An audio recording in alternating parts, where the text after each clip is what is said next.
immigration challenges. Oh my God, unbelievable, dude. Yeah, here's how Trump can salvage his reputation is so funny to me. I'm sorry. Let's see what ABC's saying. Given the green light, at least temporarily. And let's not forget that decision Thank in 2024 you for when the court 20 gifted subs, gave Dave the B. president sweeping immunity from criminal prosecution and limited the ability of lower court judges to block his policies. So as much as he may be angry and agitated by the tariffs decision, he certainly has gotten a lot out of these justices, including the 3 that he's appointed. Mark, just because we're reaching the top of the hour and we are minutes away from the president. A 60-second ad break. Just kidding. I'm not going to do an ad break, but you can still subscribe at the top of the hour to the Piker Broadcasting Service. We are near the beginning of the State of the Union. This will be the longest State of the Union in the history of States of the Union. You can subscribe to the Piker Broadcasting Service, PBS, for tomorrow's news today. Usher, kind of glowing. That's right. She is my queen. My queen, Usher. And my other queen, Ivanka. Why long? Because Donald Trump never stops yapping. He never shuts the fuck up.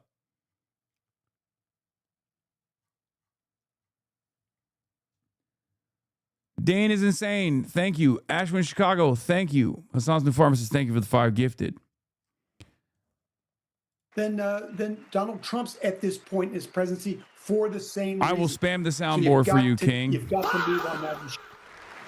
We're looking at the First Lady coming in to the chamber now, kissing her son, Barron, and her stepdaughter right next to him. And now it'll be, of course, the President of the United States will be coming in just moments away now. And as they all have special guests Toledo. as well. We know that guests of the President will be Erica Kirk. I would lose my mind if Asmongold is invited. Also, that would be fucking Gary awesome. Beckstrom, the parents of Army Specialist Sarah Beckstrom, the West Virginia National Guard member who was killed in that D.C. ambush just a day before Thanksgiving. The First Lady has a 10-year-old Alpha School student, an AI advocate, and TEDx speaker that will be with her as MC of the Secretary. Sorry, I had to do that. There that just walked in. We're seeing our Health and Human Services Secretary, Robert F. Kennedy Jr. You see Secretary of Defense, Pete Hegseth, and now moments away, we will see the President of the United States. I think Attorney General Pam Bondi as well. I really hope Asmongold's there, bro. House chamber. We are now minutes away from the start of President Trump's State of the Union address. The President will make his way. They got like a plastic wrap around him. Some of the most historic plastic wrap around the chairs. They put him in a bubble. Capitol. When he walks Stink onto clouds that floor, and all. we will take that speech live. Our special coverage continues right now. Tonight, President Trump's State of the Union address. Now, First Lady Melania Trump enters the House chamber. Mr. Speaker, the President's cabinet. Just heard the President's cabinet is now So entering. do soundboard bingo card. President Vance, First Lady of the United States.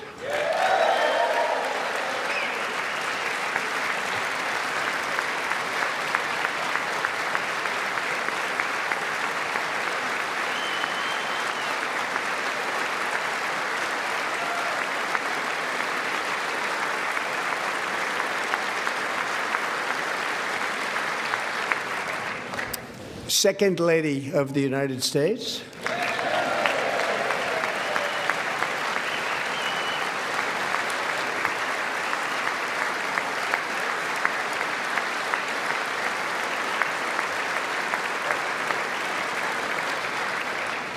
Members of Congress and my fellow Americans, our nation is back, bigger, better, richer, and stronger than ever before.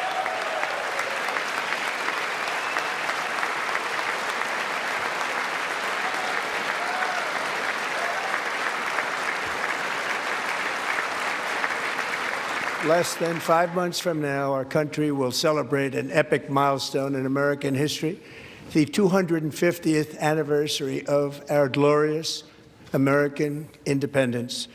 This July 4th, we will mark 2.5 centuries of liberty and triumph, progress and freedom in the most incredible and exceptional nation ever to exist on the face of the earth. And you've seen nothing yet. We're going to do better and better and better. This is the golden age of America.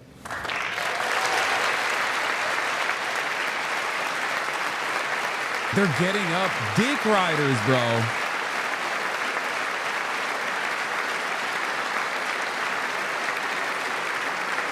When I last spoke in this chamber 12 months ago, I had just inherited a nation in crisis with a stagnant economy, inflation at record levels, a wide open border, horrendous recruitment for military and police, rampant crime at home, and wars and chaos all over the world. But tonight, after just 1 year, I can say with dignity and pride that we have achieved a transformation like no one has ever seen before, and a turnaround for the ages. It is indeed a turnaround for the ages. Yeah, he did. He turned this car around, all right. He fucking turned it around. Drove it right off a cliff.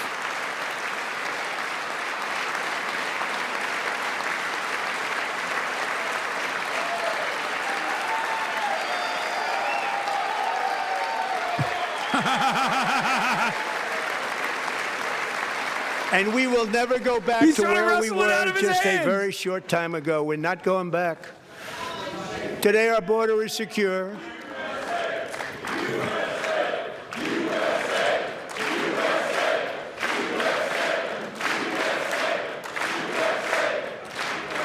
Thank you. Today, our border is secure. Our spirit is restored. Inflation is plummeting. Incomes are rising fast. The roaring economy is roaring like never before. And our enemies are scared. Our military and police are stacked. And America is respected again, perhaps like never before.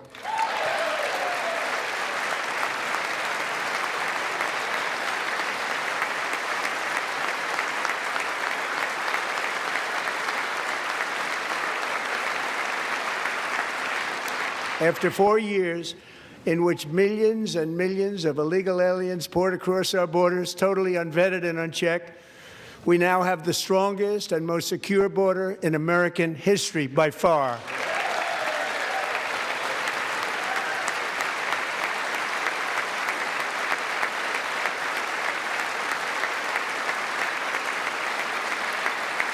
You think some of the older people in Congress train for this moment? Like by sitting up and standing up and sitting down over and over again so that like they're prepared for this moment? Because like I'd assume if you're like 80, you probably don't, you know, this is the most exercise you're ever getting. We will always allow people to come in legally, people that will love our country and will work hard to maintain our country.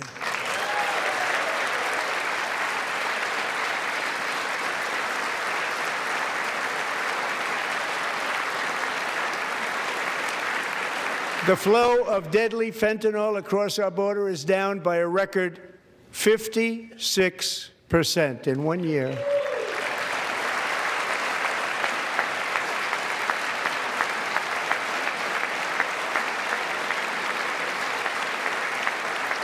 And last year, the murder rate saw its single largest decline in recorded history. This is the biggest decline, think of it, in recorded history, the lowest number in over 125 years, year 1900. In fact, substantially before my wonderful father, I had a wonderful father, Fred. Did they used to stand this much in previous states of the Union? No, right? Like only in the beginning and end. It's a long time ago. Right? You wouldn't like me to say that, but that's a long time ago. I feel like it's a new thing. Like this is a post-Trump era Congress gave us the worst situation. Inflation in the history of our country. Also, if you're tuning in today to the Parker Broadcasting Service, don't forget to follow and also subscribe. Use your free Twitch Primes here. The lowest level in more than 5 years. And in the last 3 months of 2025, it was down to 1.7%. Choose to in the future, you can still use them to avoid the ads in the future. Twitch Primes are free.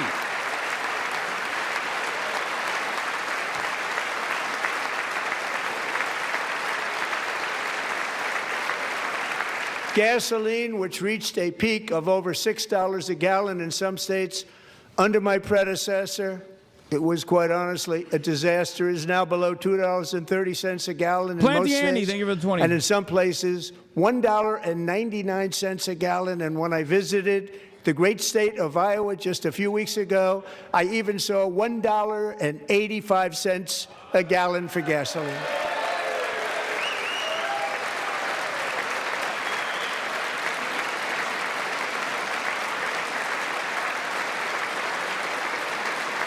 Mortgage rates are the lowest in 4 years and falling fast, and the annual cost of a typical new mortgage is down almost $5,000 just since I took office. Bro, this is okay. No.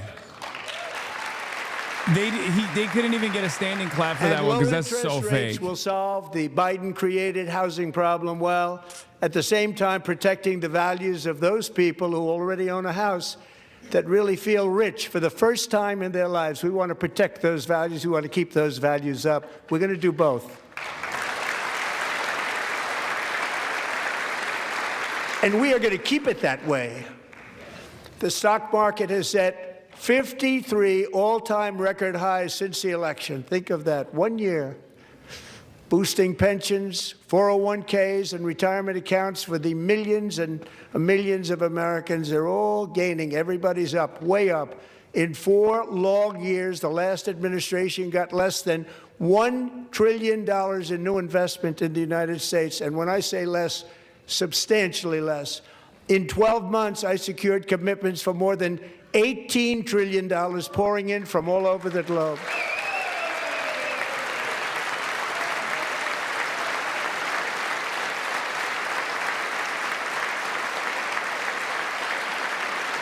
Think of it, much less than $1 trillion for 4 years versus much more than $18 trillion for 1 year. What a difference a president What's the Dow makes. at? Below 50K, we're fucked. Time to remember that this guy is protecting pedophiles we were a dead again. country.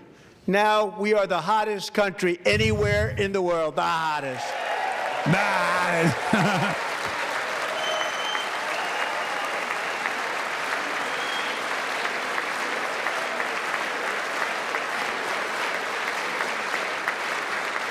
As thousands of new businesses are forming in factories, plants, and laboratories are being built, we have added 70,000 new construction jobs in just a very short period of time. It's getting bigger and bigger and stronger. Nobody can believe what they're watching. American oil production is up by more than 600,000 barrels a day, and we just received from our new friend and partner, Venezuela, more than 80 million barrels of oil.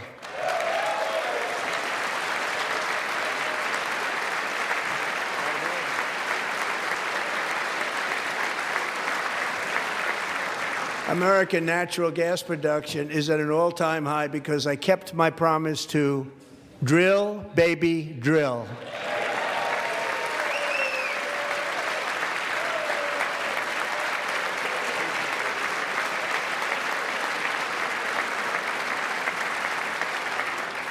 More Americans are working today than at any time in the history of our country. Think about that. Any time in the history of our country, more working today, and 100% of all jobs created under my administration have been in the private sector. Dude, it's so crazy that there is literally two different Americas. Like, this is America B shit, right? Which is not real at all. But there are like 10% of the population truly believes every word that's coming out of his mouth right now. And they're like, oh, yeah, we're fucking killing it.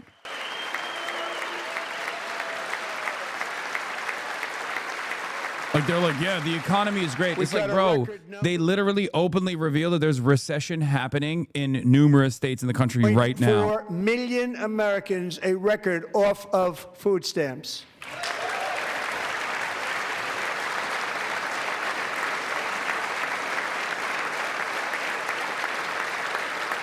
And for all of these reasons, I say tonight, members of Congress, the state of our union is strong.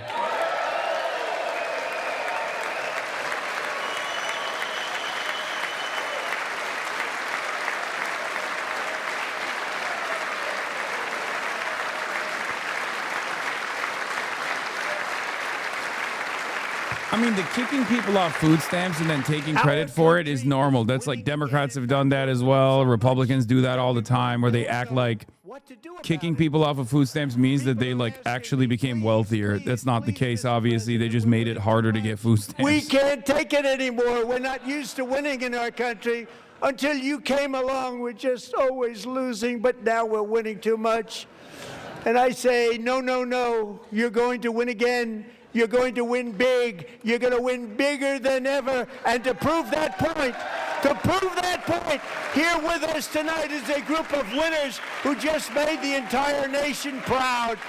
The men's gold medal Olympic hockey team. Come on in.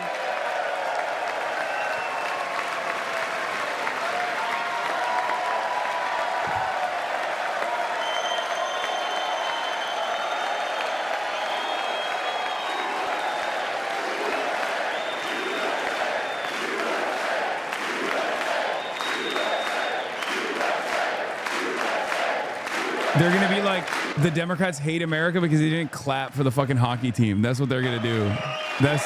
They love doing this, where they'll bring up like victims of like immigrant crime or whatever, and they'll be like, see, Democrats fucking love when, people die in the hands of immigrants because they weren't sufficiently patriotic in that moment.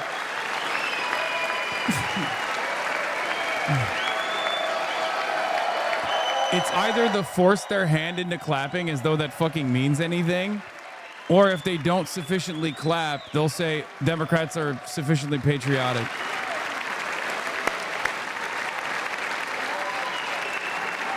By the way, real shame for the fucking, this will be remembered.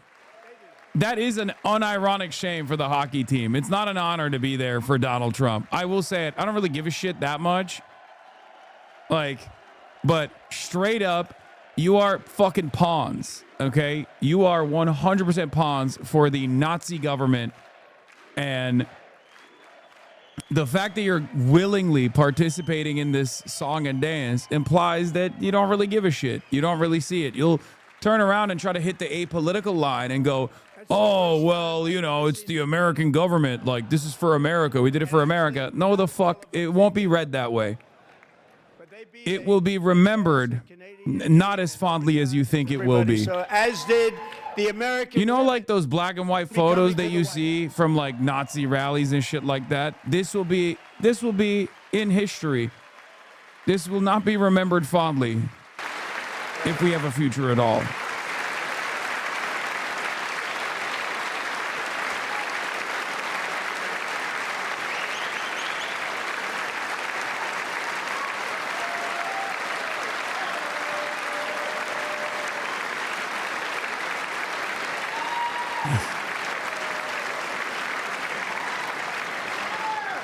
They were in the Oval Office before, and I just want to say a second very big congratulations to Team USA. But I have to say that, and I told them this, and we took a vote of the team. I said, anybody votes no, I'm not doing it. So they stood there, and they weren't about to say no, because I've never seen a goaltender play as well as goalie Connor Hellebuck.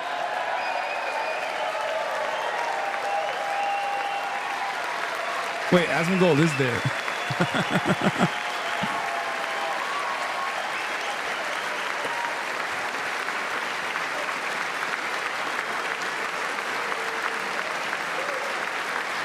The women's team is not allowed to show up. I don't think the women's team would come if they were invited.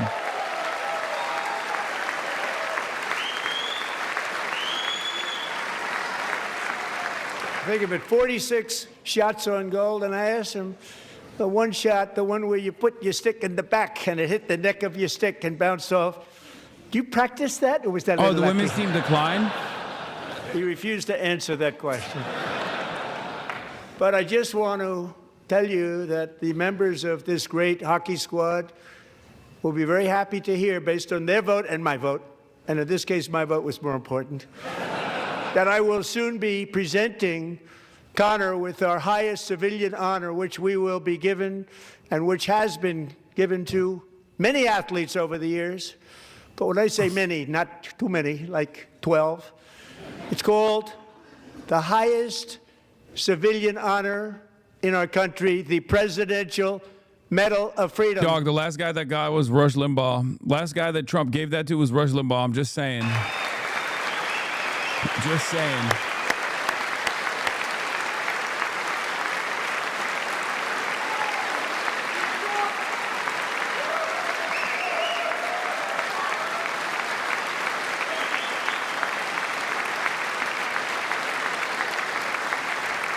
Great athletes have gotten that, very great, the best, and I thought he deserved it. And I did take a vote, every single one of them. I said, I'm not giving it if anybody goes no, and every single one of them rapidly put up their hand. So I want to thank you. What a special job you did. What special champions you are. Thank you very much.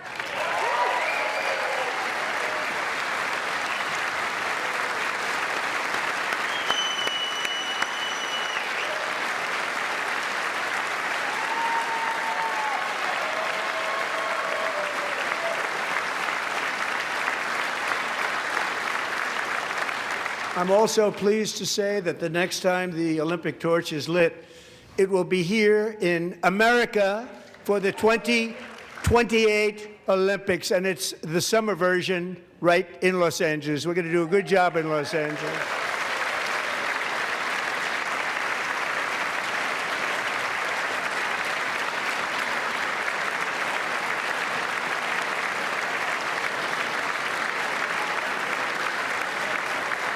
And Los Angeles is going to be safe, just like Washington, D.C. is now one of the safest cities in the country. That's a threat, bro. He said we're going to invade Los Angeles. And this year, and I must say I got them both.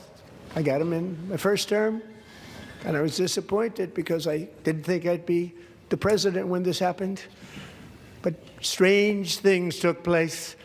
And now I've got them because I got the Olympics and I got the 2026 FIFA World Cup, and I wanted to claim the 250th, but I didn't get away with that one. I couldn't claim that one for myself. But we're getting the World Cup, so we have the World Cup and the Olympics coming, and that is exciting news.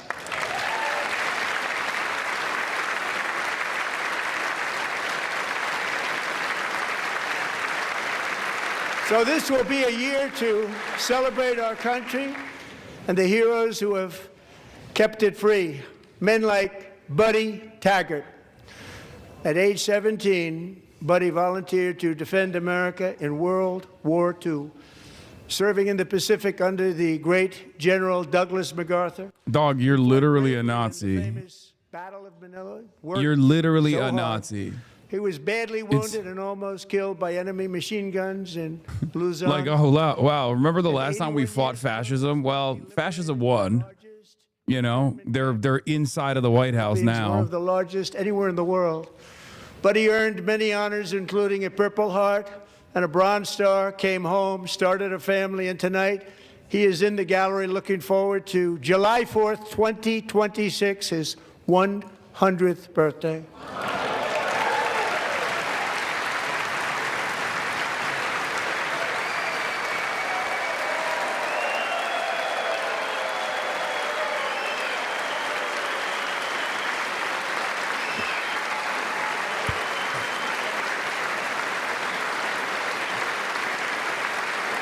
Bro, you think he's aware of what's going on? That motherfucker is oblivious of the fact that it's the Nazis have won, okay? So, buddy, you're a brave man, and we salute you. We should make him a senator while he's there, you know what I mean? The spirit of 1776 has always shone through very brightly. It was July 4th of last year when floodwaters tore through a girls' summer camp in Central Texas. One of the worst things I've ever seen. I was there, rising 26 feet in the matter of minutes, tragically claiming many, many lives. You all remember that one. As the waters threatened to sweep her away, 11-year-old Millie Kate McClelland closed her eyes and prayed to God. She thought she was going to die. Those prayers were answered when Coast Guard rescue swimmer Scott Ruskin descended from a helicopter above. Nobody knew where he came from. It was Scott's first ever rescue mission, a young guy, but very brave, very, very top, always top in his class, and he lifted not just Millie Kate, but 164 others to safety.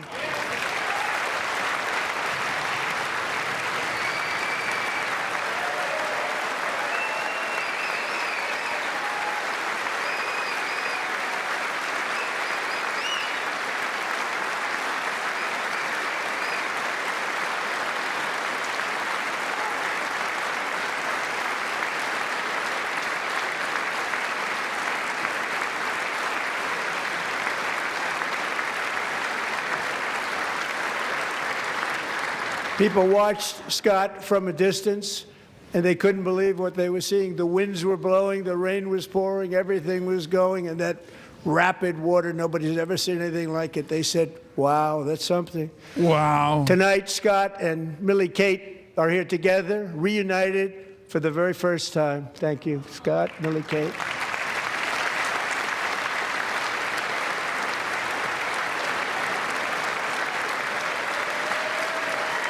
Wow. Hey, maybe it's just me, but I would not bring a child there. I'm just saying, this is probably the least safe environment for a child to be in. And Petty Officer Ruskin, I'm pleased to inform you that I am now awarding you the Legion of Merit for extraordinary heroism, which is what it was, extraordinary heroism. Thank you.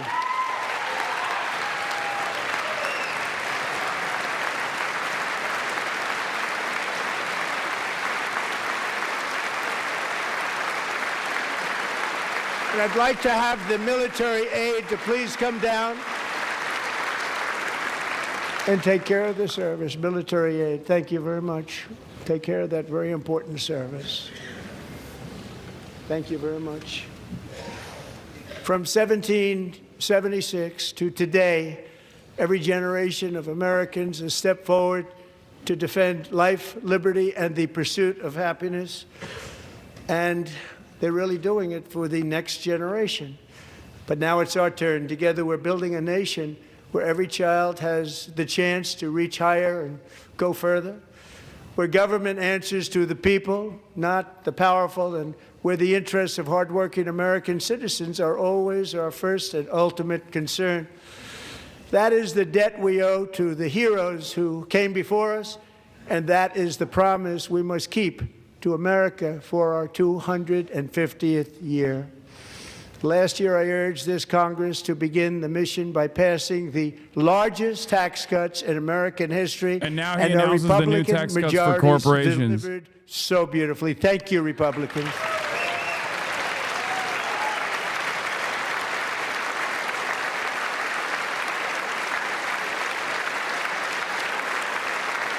For the Epstein class, another tax cut for the Epstein class. It's so big, it's so beautiful, it's the best. Every single one of them voted against these really important and very necessary, massive tax cuts.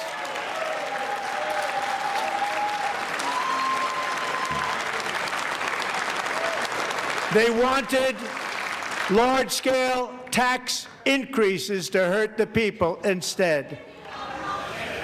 But we held strong, and with the great, big, beautiful bill, we gave you no tax on tips, no tax on overtime, and no tax on Social Security for our great seniors.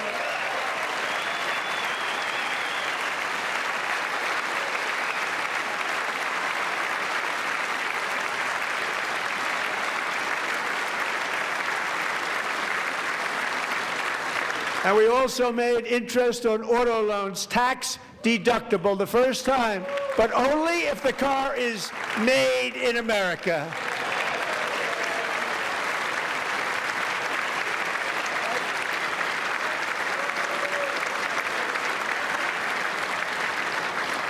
Recently in Pennsylvania, I met Megan Hemhauser, a devoted mom who's homeschools her children, beautiful, 2 children, during the day while waiting tables at night as her husband works overtime operating very heavy equipment. Megan is here this evening, nothing, and she's chatter, who just tuned happy in. to tell you that she is so much richer because with no tax on tips, no tax on overtime, and our expanded child tax credit done again by Republicans, Megan and her husband will take home more than $5,000 extra just for the year, cutting her tax bill in more than half.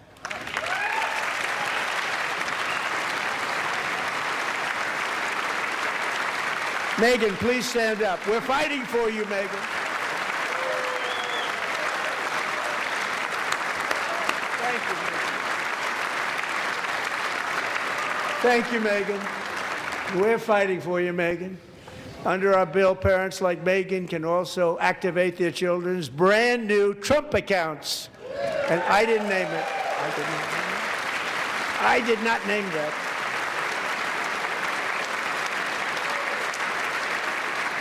Nobody believes me, but I did not name it. It was named by a very tall man sitting right there in the third row. Nice man, a good man. Tax-free investment accounts for every American child. This is something that's so special and has taken off and gone through the roof.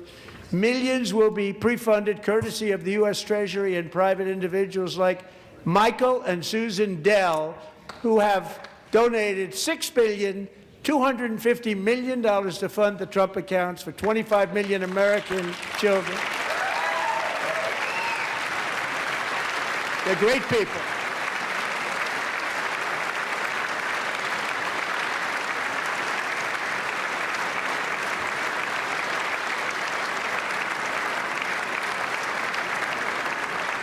When I asked Michael Dell, how do you make all that money? He said, well, I just sat on my dorm in school and I made computers and I'd sell them to people. And I just kept selling and selling and selling. And pretty amazing story. That's called the American dream. He sold a lot of computers, a lot of those laptops. So I congratulate him on that. But I really thank him and Susan, as well as others like Brad Gerstner, a very tremendous guy. He was behind it right from the beginning. Brad Gerstner. Thank you, Brad.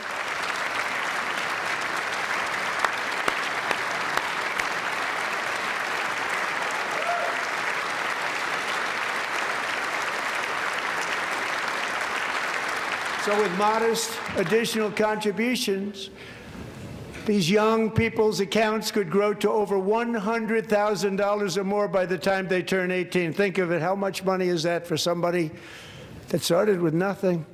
Over 100,000, could be much more than that. To make this investment in our children's future, go to TrumpAccounts.gov, TrumpAccounts.gov. And a lot of people are doing it. It's setting every record in the book. It's popular. They knew what it was going to take. I'm so proud of them. I'm so proud of the people that got it started. And now it's just taken off. One of the primary reasons for our country's stunning economic turnaround, the biggest in history, where the Dow Jones broke 50,000 4 years ahead of schedule, and the S&P hit 7,000, where it wasn't supposed to do it for many years, were tariffs. I used these tariffs, took in hundreds of billions of dollars to make great deals for our country. Today we both mourn the loss of economically and on a tariffs national security basis. because Everything of was the working well. disrespectful Countries that Supreme were Court. ripping us off for decades are now paying us hundreds of billions of dollars. They were ripping us so badly, you all know that. Everybody knows it. Even the Democrats know it. They just don't want to say it. And yet these countries are now happy, and so are we. We made deals. The deals are all done. And they're happy. They're not making money like they used to, but we're making a lot of money. There was no inflation, tremendous growth, and the big story was how Donald Trump called the economy correctly, and 22 Nobel Prize winners in economics didn't. They got it totally wrong. They got it really wrong. And then just 4 days ago, an unfortunate ruling from the United States Supreme Court, it just came down. It came down. Very unfortunate ruling. He's like, you should kill them. They're here right now. Republicans, fight them now with your fisticuffs. That they already made, right, Scott? Knowing that the legal power that I, as president, the traitors to the have nation make are a in new the deal room. could be far worse The for Supreme them. Court. And therefore, they will continue to work along the same successful path that we had negotiated before the Supreme Court's unfortunate involvement. So despite the disappointing ruling, these powerful, country-saving, it's saving our country, the kind of money we're taking in, peace-protecting. Many of the wars I settled was because of the threat of tariffs. I wouldn't have been able to settle them without. Will remain in place under fully approved and tested alternative legal statutes. And they have been tested for a long time. They're a little more complex, but they're actually probably better, leading to a solution that will be even stronger than before. Congressional action will not be necessary. It's already time-tested and approved. And as time goes by, I believe the tariffs paid for by foreign countries will, like in the past, substantially replace the modern-day system of income tax, taking a great financial burden off the people that I love.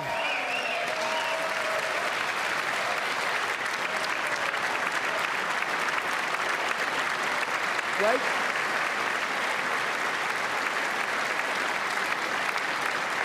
Moving forward, factories, jobs, investment, and trillions of dollars will continue pouring into the United States of America because we finally have a president who puts America first. I put America first. I love America.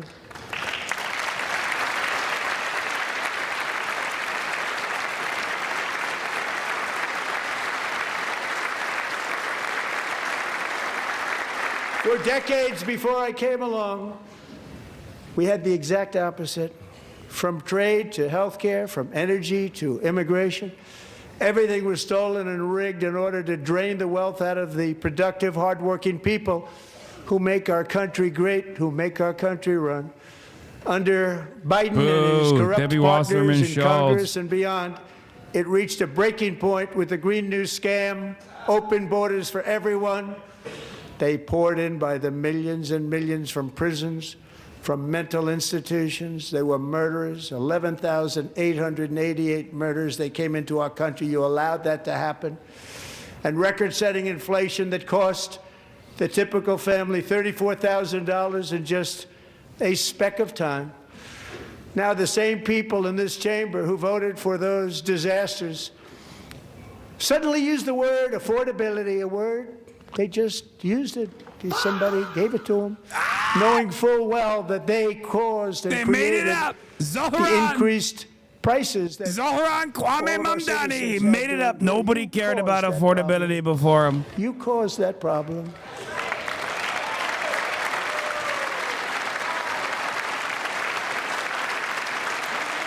God, my sexual dynamo, Hakeem. He's so fucking hot. They knew their statements were a lie. They knew it. They knew their statements were a dirty, rotten lie. Their policies created the high prices. Our policies are rapidly ending them. We are doing really well. Those prices are plummeting downward.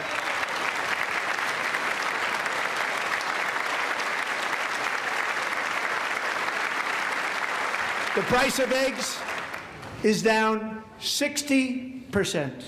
Madam Secretary, thank you. The cost of chicken, butter, fruit, hotels, automobiles, rent is lower today than when I took office by a lot. And even beef, which was very high, is starting to come down significantly. Just hold on a little while. We're getting it down. And soon you will see numbers that few people would think were possible to achieve just a short time ago. Nobody can believe when they see the kind of numbers, and especially energy, when they see energy going down to numbers like that, they cannot believe it. It's like another big tax cut. I'm also confronting one of the biggest ripoffs of our times, the crushing cost of health care caused by you. Since the passage of the Unaffordable Care Act, sometimes referred to as Obamacare, big insurance companies have gotten rich. It was meant for the insurance companies, not for the people. With our government giving them hundreds and hundreds of billions of dollars a year as their stock prices soared 1,000, 1,200, 1,400, and even 1,700%, like nothing else. That's why I introduced Who's the great yelling? health care plan. I want to stop all payments to big Did someone say insurance free companies Louise? and instead No. give that money directly to the people so they can buy their own health care, which will be better health care at a much lower cost.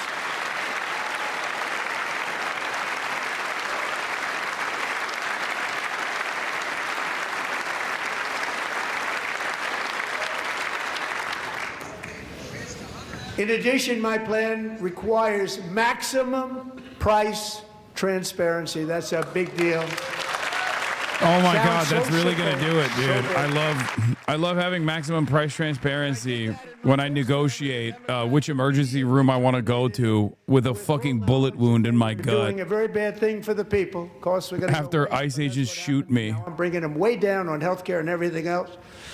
I'm also ending the wildly inflated cost of prescription drugs like has never happened before.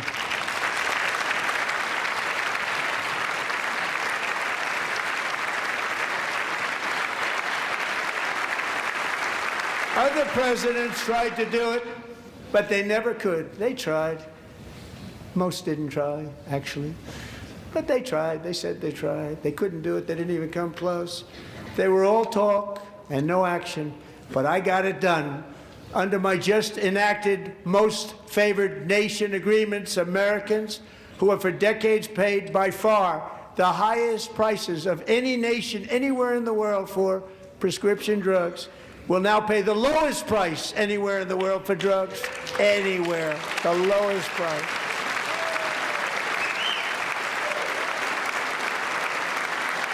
That's literally not real. That's so funny. So in my first year of the... It's free. In many countries, it's free. So But I don't. strange things happen. I took prescription drugs, a very big part of healthcare, from the highest price in the entire world to the lowest. That's a big achievement. The result is price differences of 300, 400, 500, 600% and more, all available right now at a new website called TrumpRx.gov. And I didn't name that one either, by the way.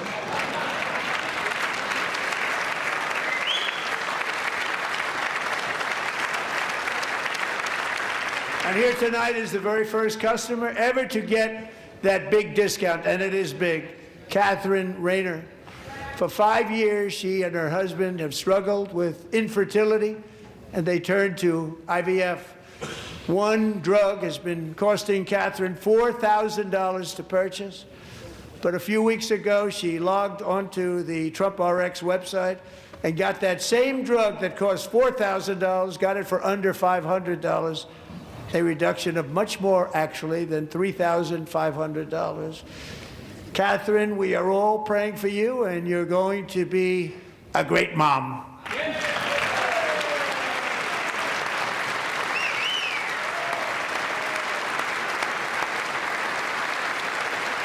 We are gonna breed the American heartland. White women. So now I'm calling on Congress to We're calling on white women to be bred. program into law. We Now, will the fight one back thing I'm against not sure white it matters, because genocide. It's going to be very hard for somebody that comes along after me to say, let's raise drug prices by 700 or 800%. But John and Mike, if you don't mind, codify it anyway. They may do it. Codify it anyway. Thank you. Many Americans are also concerned that energy demand from AI data centers could unfairly drive up their electric utility bills. Tonight, I'm pleased to announce that I have negotiated the new Ratepayer Protection Pledge. You know what that is? We're telling the major tech companies that they have the obligation to provide for their own power needs. They can build their own power plants as part of their factory so that no one's prices will go up. And in many cases, prices of electricity will go down for the community, and very substantially down. This is a unique strategy never used in this country before. We have an old grid. It could never handle the kind of numbers, the amount of electricity that's needed. So I'm telling them they can build their own plant. They're going to produce their own electricity. It will ensure the company's ability to get electricity while at the same time lowering prices of electricity for you and could be very substantial for all of you cities and towns. You're going to see some good things happen over the next number of years. Another pillar of the American dream that has been under attack is home ownership. With us tonight is Rachel Wiggins, a mom of two from Houston. She placed bids on 20 homes and lost all of those bids to gigantic investment firms that bypassed inspection, paid all cash, and turned those houses into rentals, stealing away her American dream. She was devastated. Stories like this are why last month I signed executive order to ban large Wall Street investment firms from buying up into thousands single-family homes. 0% chance this is a thing that they materialize. Yes, I saw the guy sleeping. I didn't miss it, chat. And now I'm Who asking isn't fucking Congress sleeping to through this? This is make boring that as ban shit. permanent, because homes for people, really, that's what we want. We want homes for people, not for corporations. Corporations are doing just fine. Rachel, thank you very much. Good luck with your home. You'll get one soon.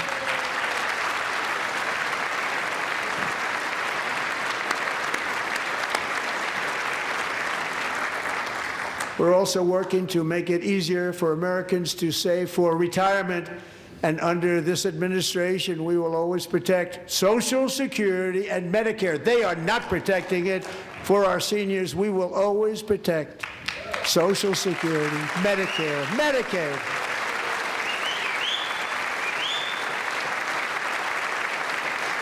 Since I took office, the typical 401k balance is up by at least $30,000. That's a lot of money.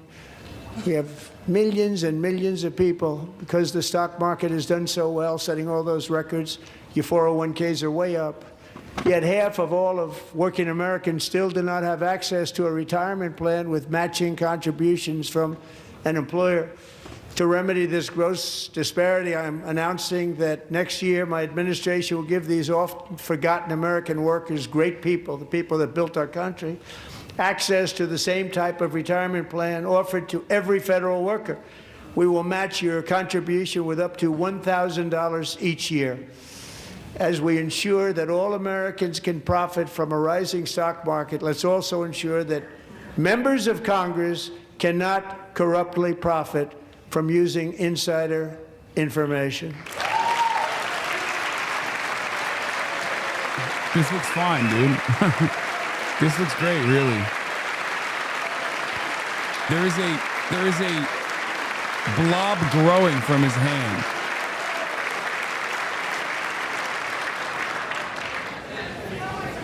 They stood up for that. I can't believe it. I can't believe it. Did Nancy Pelosi stand up if she was here? Doubt it.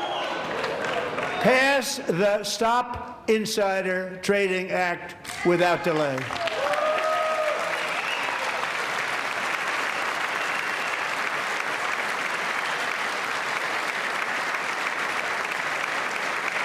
It's boring and he's saying nothing, but it's far more coherent than I was expecting. Yeah, of course, he has to be locked in on that teleprompter. But when it comes to the corruption that is plundering, it's plundering America. There's been no more stunning example than Minnesota, where members of the Somali community have pillaged an estimated $19 billion from the American taxpayer. Oh, we have all the information. And in actuality, the number is much higher than that. And California, Massachusetts, Maine, and many other states are even worse. This is the kind of corruption that shreds the fabric of a nation, and we are working on it like you wouldn't believe. So tonight, although started 4 months ago, I am officially announcing the war on fraud to be led by our great Vice President J.D. Vance.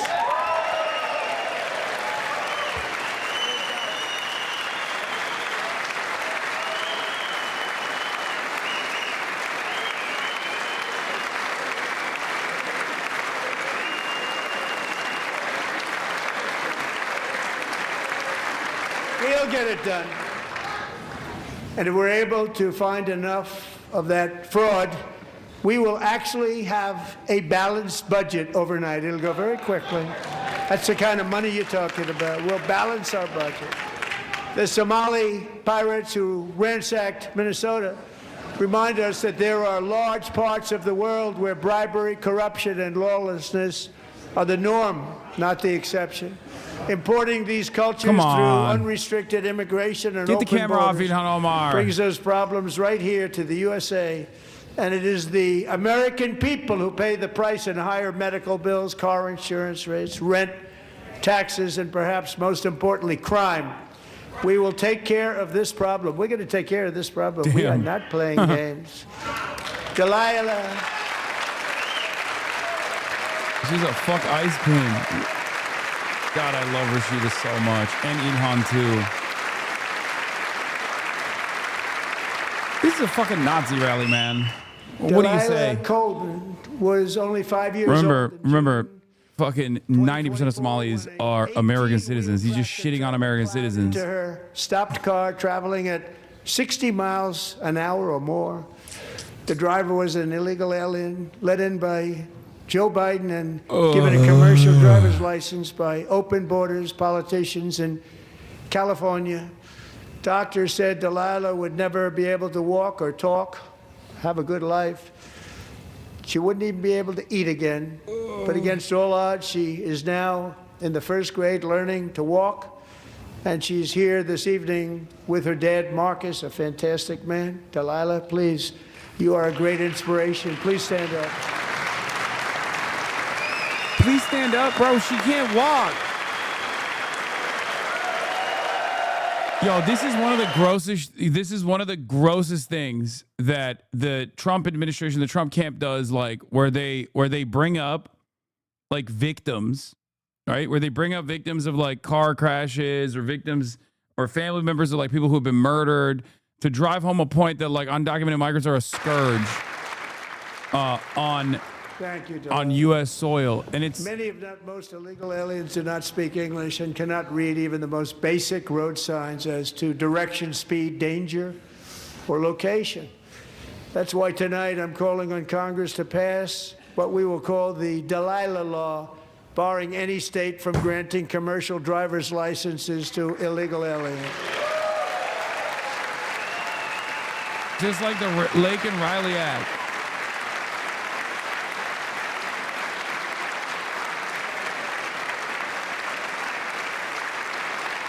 And yesterday, as you probably saw at the White House, I hosted a ceremony with Americans who lost their treasured loved ones to the scourge of illegal immigration. People came into our country, how we allowed this to happen with our open borders. These are the angel moms and families that for decades our government betrayed and our media totally ignored. It was terrible. Hard to believe, actually.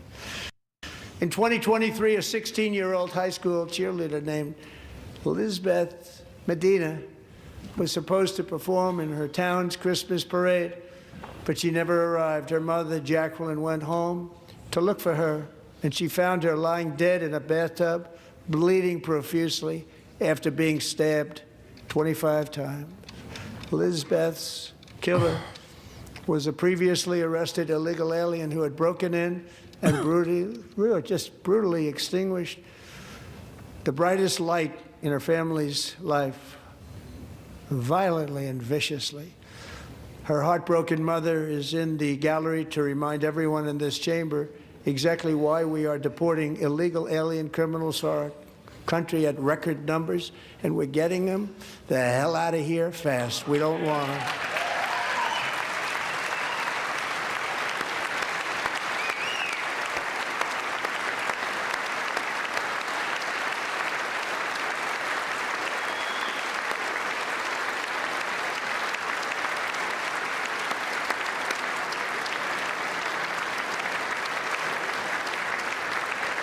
Thank you very much, Jacqueline. Thank you.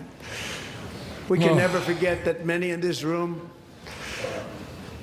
not only allowed the border invasion to happen before I got involved, but indeed they would do it all over again if they ever had the chance. If they This is ever my got elected, this they is would like open up the those most like borders to unbearable aspect some of of the the State worst of the Unions criminals is shit anywhere in like the that is when they do these The only like thing standing unique between individual heinous Americans and a crimes, wide open border and then they just right now decide is like President Donald J. tens of Trump millions of and our people great living on U.S. Republican soil are patriots in responsible for Congress. the Thank you. heinous crimes of one person.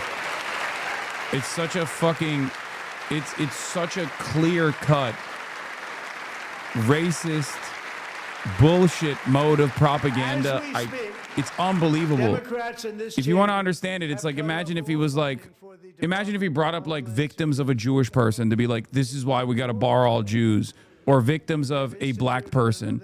A victim of a black person to be like, this is why we got to ban all black people, we got to jail all black people. Like, it's exactly the same thing, right? But because they're migrants, people don't have the capacity to understand that like this is not the adequate measure to take here at all. Tonight I'm demanding the full and immediate restoration of all funding for the border security, homeland security of the United States, and also for helping people clean up their snow. We have no money because of the Democrats, and it would be nice, we'd love to give you a hand at cleaning it up, but you gave no money.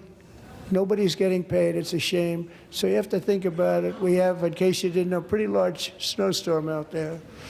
One of the great things about the State of the Union is how it gives Americans the chance to see clearly what their representatives really believe. So tonight I'm inviting every legislator to join with my administration in reaffirming a fundamental principle. If you agree with this statement, then stand up and show your support. The first duty of the American government is to protect American citizens, not illegal aliens. Yeah, and then it's like, oh, the Democrats don't stand up. They obviously care about only supporting illegal aliens, like that sort of thing.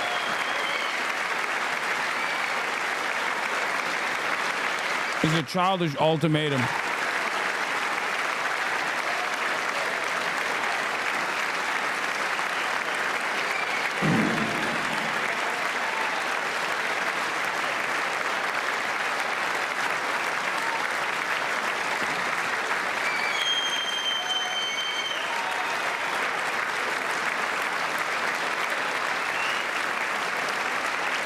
It's literally, it has the same effect of being like, child abuser says what? And if you say what, you're like, oh, got him. Like, it's literally the dumbest technique of all time. And Republicans use it. They spam it, dude. They love spamming that shit.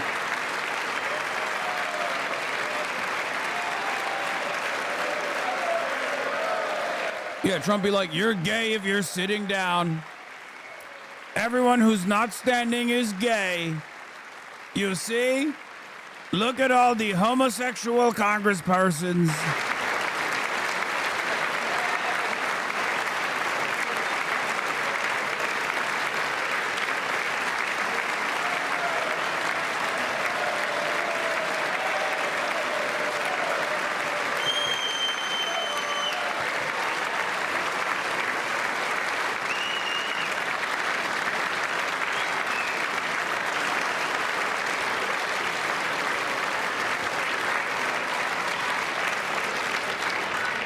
Isn't that a shame? You should be ashamed of yourself not standing up.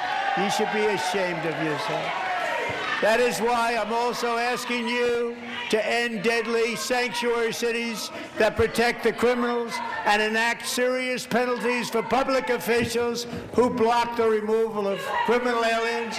In many cases, drug lords, murderers all over our country, they're blocking the removal of these people out of our country, and you should be ashamed of yourself. Get up there and beat his ass, Elon! The people stand with you!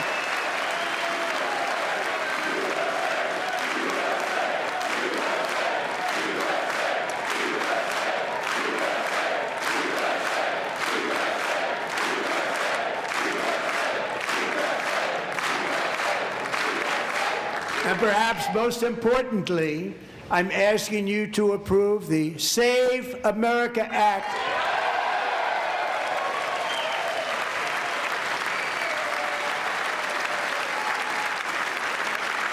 to stop illegal aliens and others who are unpermitted persons from voting in our sacred American elections. The cheating is rampant in our elections. It's rampant. It's very simple. All voters must show voter ID.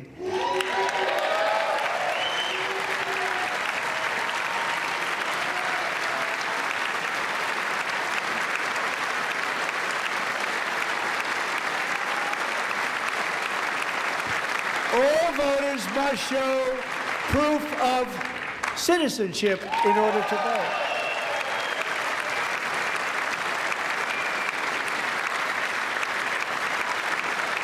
And no more crooked mail-in ballots except for illness, disability, military, or travel.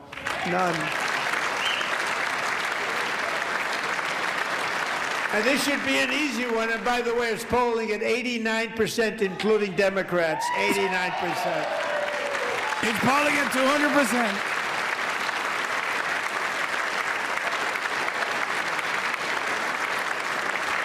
And even the new communist mayor of New York City, I think he's a nice guy, actually. Speak to him a lot. Bad policy, but nice guy. Just said they want people to shovel snow. They got hit hard. Wants them to shovel snow, but if you apply for that job, you need to show 2 original forms of ID and a Social Security card. Yet they don't want identification for the greatest privilege of them all, voting in America. No, it's no good. Yeah, he's paying them, brother. The city is paying them. If he didn't do that, you'd be like, oh, he's giving undocumented illegals money. And Congress should unite and enact this common sense, country-saving legislation right now, and it should be before anything else happens.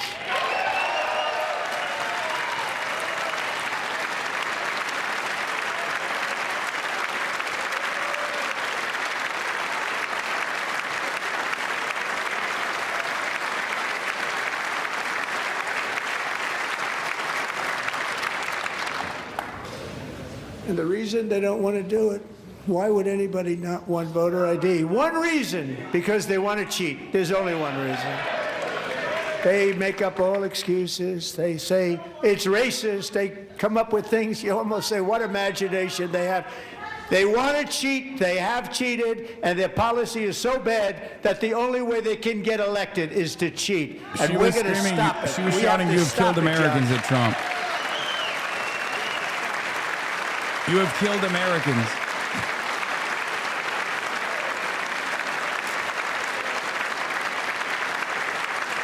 And here is one more opportunity to show common sense in government.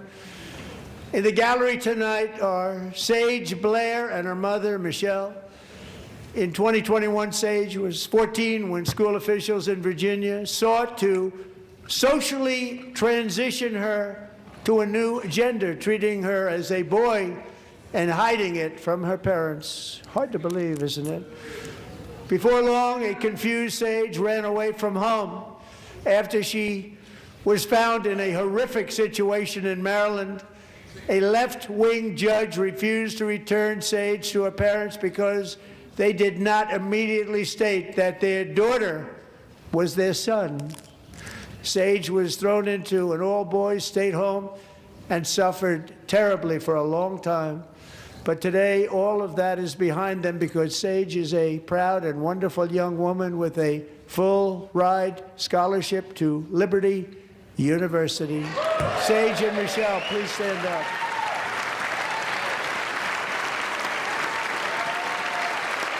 What is this?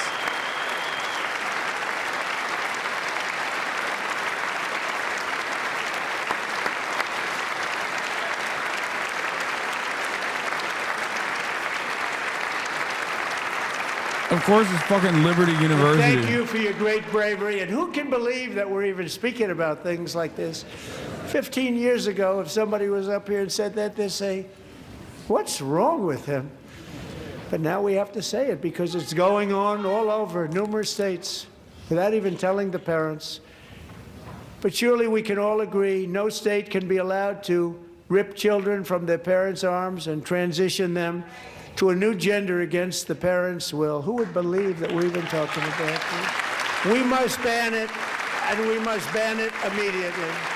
Chat, I know what the fucking finger gesture is an indication of. I'm saying, like, this is black queer culture, and she's doing it at the fucking Nazi rally as a detransitioner that is, you know, playing a role as a prop at the Nazi rally against trans people.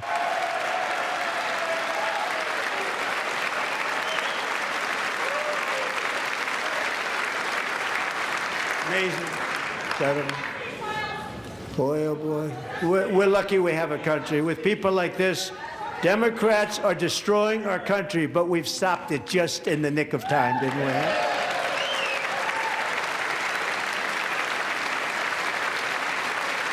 I think they should be way more fucking loud. It's free ball. Any Democrat that disrupts the proceedings right now is going to get endless amounts of praise, dude. You have nothing to fucking lose. Now a movie star. She's a movie star. Can you believe it? Who would have believed that? Oh Over my the past God. year, she has This is literally Erdogan. We are straight up a third world country. I'm sorry, no disrespect to developing nations and shit, but like this is literally developing nation shit. This is literally third world. This is like dictatorship in the third world shit. Like, look at my beautiful wife. I've made her a movie star. Had a lot of bipartisan support. She gets much better bipartisan support than I do. I get none. We have Turkified America at an alarming rate. Someday you're going to have to tell me how you did that. And students and educators in every state have joined the First Lady's efforts in the You're insulting your own country? AI challenge, I'm insulting keeping both of my America's countries. next generation They deserve it, positioned both to of them. Succeed and strongly succeed in the future. Tonight we welcome two young people whose lives reflect the First Lady's impact, Sierra Burns and Everest Nevermont. Thank you both, and Melania, thank you. I know how hard you worked on it. Thank you very much.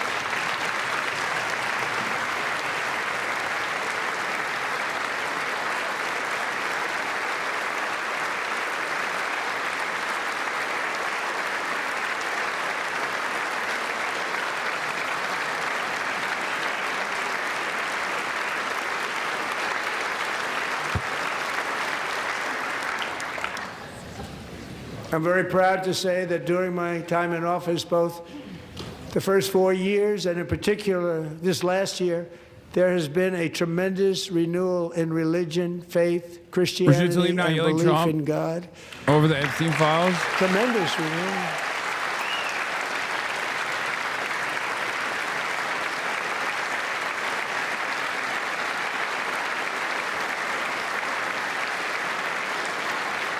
This is especially true among young people, and a big part of that had to do with my great friend, Charlie Kirk, a great guy, great man. Oh, it's time. Come on, give me something good, baby. Come on, baby, give me something good. So give me something good. Charlie was violently murdered by an assassin and martyred, really martyred for his beliefs. His wonderful wife, Erica, is with us tonight. Erica, please stand.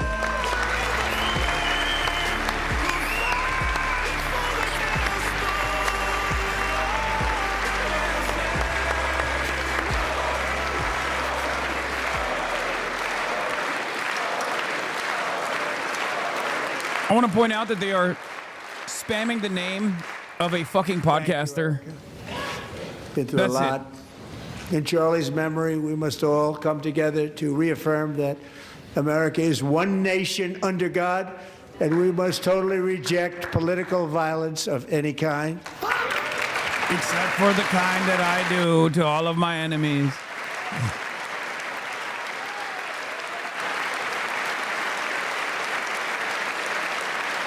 We love religion, and we love bringing it back. We love religion. And it's coming back at levels that nobody actually thought possible. It's really a beautiful thing to see. Above all, unleashing America's promise requires keeping our communities safe. We have made incredible strides, yet dangerous repeat offenders continue to be released by pro-crime Democrat politicians again and again. We are honored to be joined tonight by a woman who's been through hell, Anya Zarutska.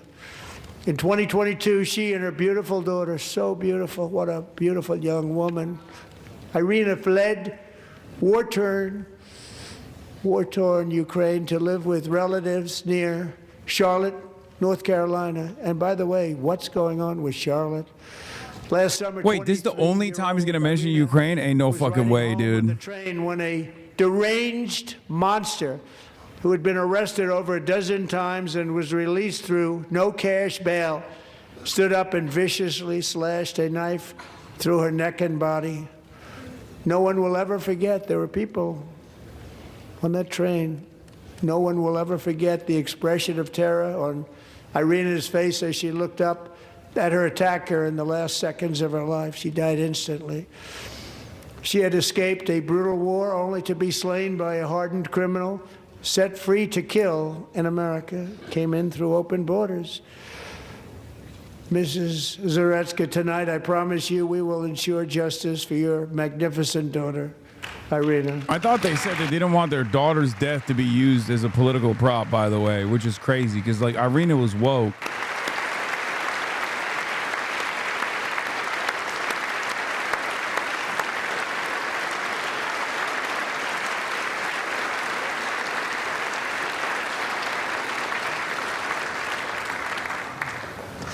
How do you not stand? How do you not stand? I'm asking this Congress to pass tough legislation to ensure that violent and dangerous repeat offenders are put behind bars, and importantly, that they stay there. Oh, that's not the father? That's a different person? It's just the mom that showed up? How do you not stand? You see? You're not going to stand? If you don't stand, you're gay. Over and over again. That's it. That's one to restore line. law and order to our most dangerous cities, including Memphis, Tennessee, big success. New Orleans, Louisiana, big success. And our nation's capital itself, Washington, D.C., where we have almost no crime anymore in Washington, D.C. How did that happen?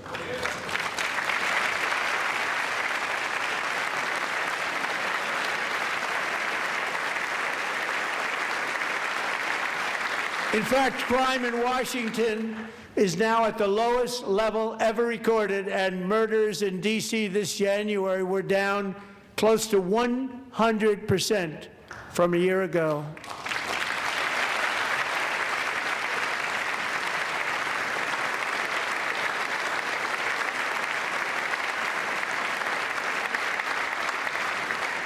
They don't like to hear that. One of sick people, one of the brave service members who helped achieve this stunning turnaround was 20-year-old West Virginia Army National Guard Specialist Sarah Beckstrom. After a 4-month deployment, she voluntarily extended her service, and her rank was going to be lifted. She was doing so well. They were so proud of her.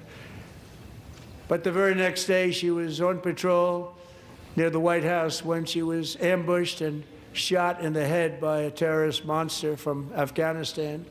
Shouldn't have been in our country. And all because she wore the uniform of our nation. She was shot. He traveled here because he didn't like people wearing our uniform. He was sick and deranged. Shouldn't have been in our country. Sarah Beckstrom died in order to defend our capital, and we are honored to be joined by her wonderful parents, Gary and Eva Lee. Your daughter was a true American patriot, and she will be greatly missed. She was a great person. I saw reports on her. They've never seen anything like it.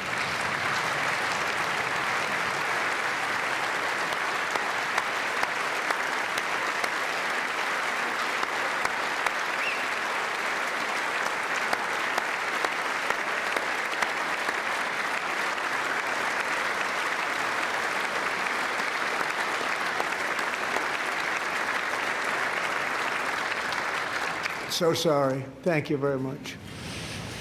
She's a great young lady. I saw reports that were like, perfect. She was perfect. Serving alongside Sarah that day was Staff Sergeant Andrew Wolf. The terrorist shot Andrew in the head, and no one thought he could possibly make it. The two of them, Sarah and Andrew, both shot violently in the head. Neither was expected to make it.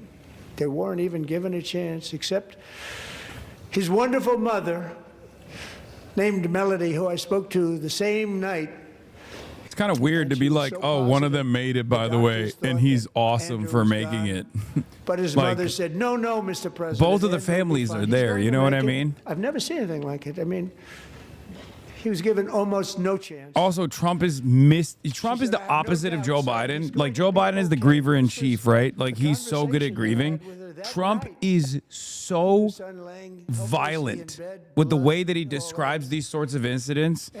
Like, I'll never forget when he had the hostage families on him, behind him on stage, and he was like, they were ripped away and they were being decapitated and raped brutally. You know, and he's just like such a psycho because they're like, their family members are like right there.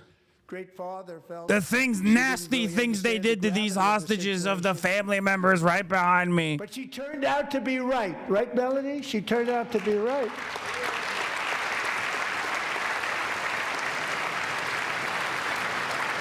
He is truly, unambiguously the most unempathetic person you can be.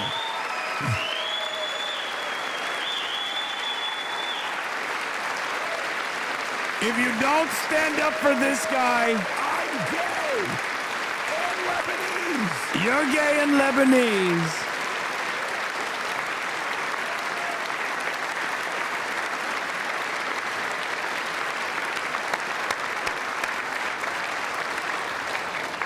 Look at the Democrats. Amazing, they won't actually. stand up.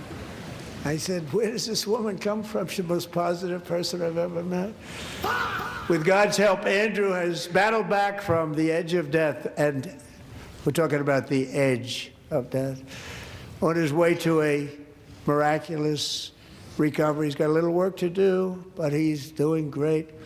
Nice to see you. He's a good-looking guy. Nice to see you. Thanks, Andrew. Thank you very much.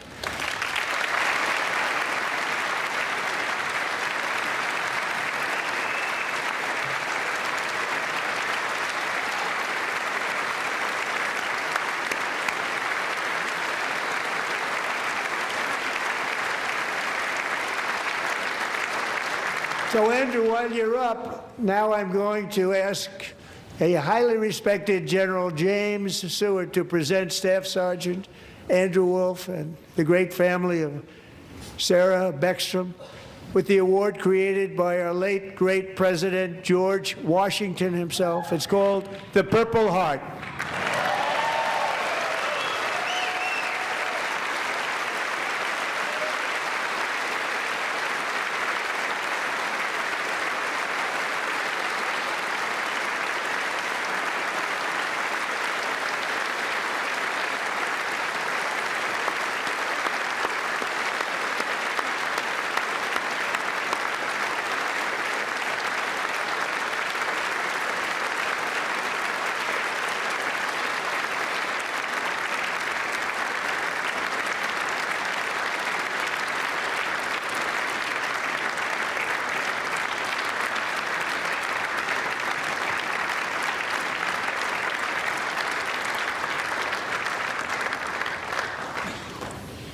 We love you all.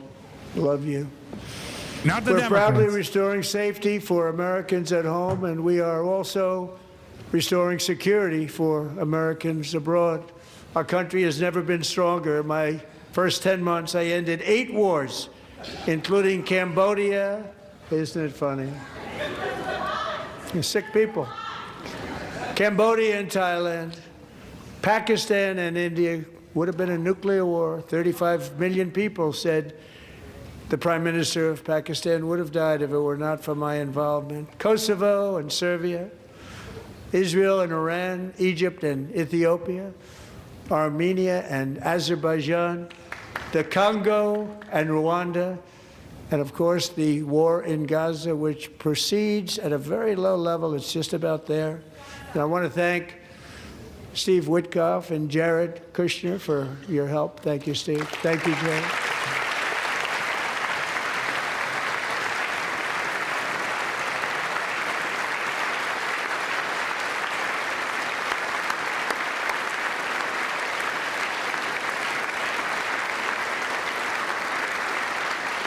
And I also want to thank We're officially at an hour and 20, and it's fucking Secretary of so bad. Marco Rubio. Thank you, Marco.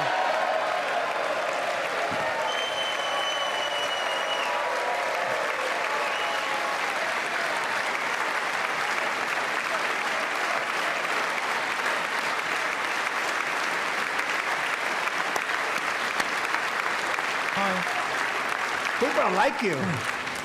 You know, Marco got 100% of the votes when he was in confirmation. I think our next one was about 54%. And some of the Democrats are now saying, I can't believe we approved that guy. And he said it's an honor that they feel that way, right, Marco? You have done a great job, great Secretary of State. I think he'll go down as the best. Oh, yeah. Oh, yeah. Bernie Sanders looking right at you, big dog.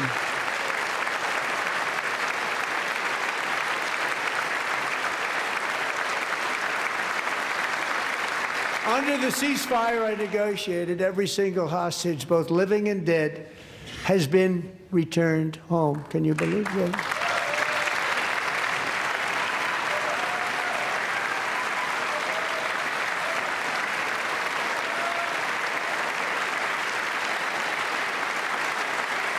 Nobody thought it was possible. Nobody thought that was possible. Both living and dead. And those parents who had a dead son, their boy, they'd always tell me their boy, they wanted him as much as though he were living.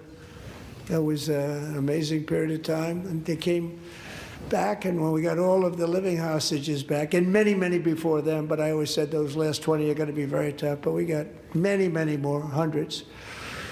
But I said those last 20 are going to be tough. We got them back. But we only got back 14 or 15 of the dead, of the 28. And believe it or not, Hamas worked along with Israel, and they dug and they dug and they dug. It's a tough thing to do, going through bodies all over, passing up 100 bodies sometimes for each one that they found. Tough job. And they finally got it back to 27. And then Steve and Jared, they got it back to 28. They found all 28. Nobody thought that was possible, but we did it. And I remember the family of the 28th. They were so grieved, but they were so happy as it's possible to be. They had their boy back. The mother said, "Sir, we have our boy back." What a period of time that was, but we got them all back. So thank you both very much. Great job.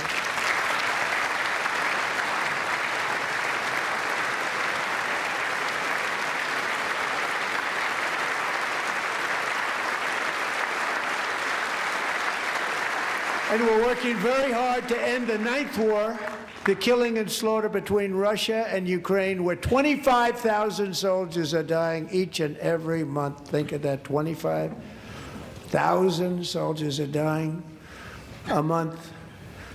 A war which would have never happened if I were president, would have never happened. As president, I will make peace wherever I can, but I will never hesitate to confront threats to America wherever we must. That's why in a breakthrough operation last June, the United States military obliterated Iran's nuclear weapons program with an attack on Iranian soil known as Operation Midnight Hammer.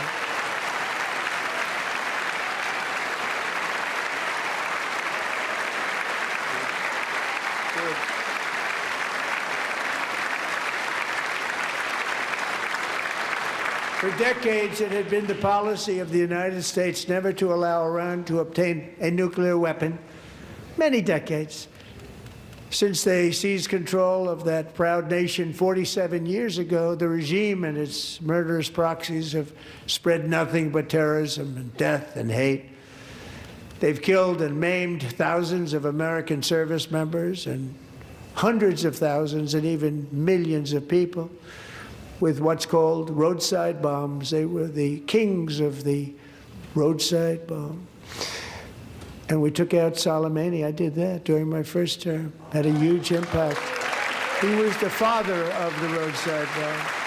It's coming. Hold.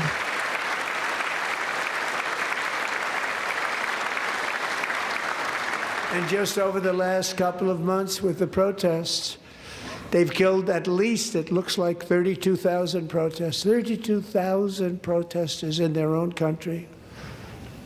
They shot them and hung them. We stopped them from. I wonder if Daniel hanging Dale will do lot a of fact them check on this with one. The threat of serious violence, but this is some terrible people. Everything he says is a lie, but They've when already it comes to developed foreign missiles policy, that all of a can sudden threaten we're all in Europe agreement, right? and our bases overseas, and they're working to build missiles that will soon reach the United States of America. After Midnight Hammer, they were warned to make no future attempts to rebuild their weapons program, and in particular, nuclear weapons. Yet they continue. They're starting it all over. We wiped it out, and they want to start all over again. And are at this moment again pursuing their sinister ambitions. We are in negotiations with them. They want to make a deal, but we haven't heard those secret words. We will never. Yes, you have. They've said it nuclear so weapon. many times. My preference. They've literally nonstop said it. Let's see if the Democrats clap for this one. Oh, Democrats are getting up for this too. Oh, Democrats are getting up. Elizabeth Warren got up. My preference is to solve this problem through diplomacy. Fuck this But one country. thing is certain, I will never allow the world's #1 sponsor of terror, which they are by far, to have a nuclear weapon. Can't let that happen.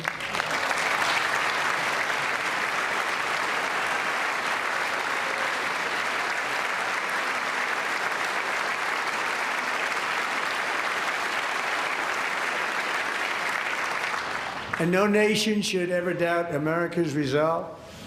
We have the most powerful military on earth. I rebuilt the military in my first term. We're going to continue to do so. Also, we just approved a $1 trillion budget. We have no choice. We have to be strong because hopefully we will seldom have to use this great power that we built together. It's really called peace through strength, and it's been very, very effective.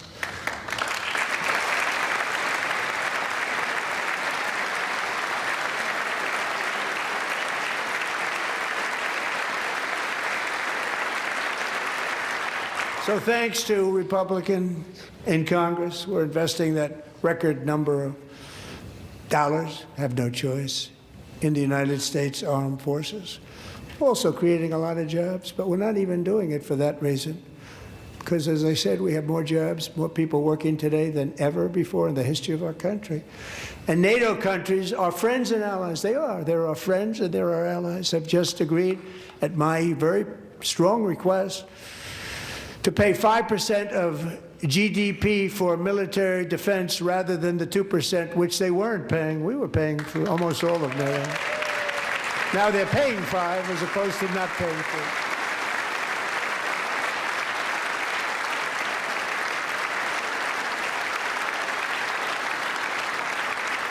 And getting that 5% was something which everyone said would never be done, could not happen. We got it really easily with one meeting. And big difference between 2% that's not paid. We were paying the freight of many of them. Very few were paid up. Now 5%, then they're paid. And everything we send over to Ukraine is sent through NATO, and they pay us in full. They pay us totally in full. Every branch of our armed forces is setting records for recruitment. This is so exciting. And every service member recently.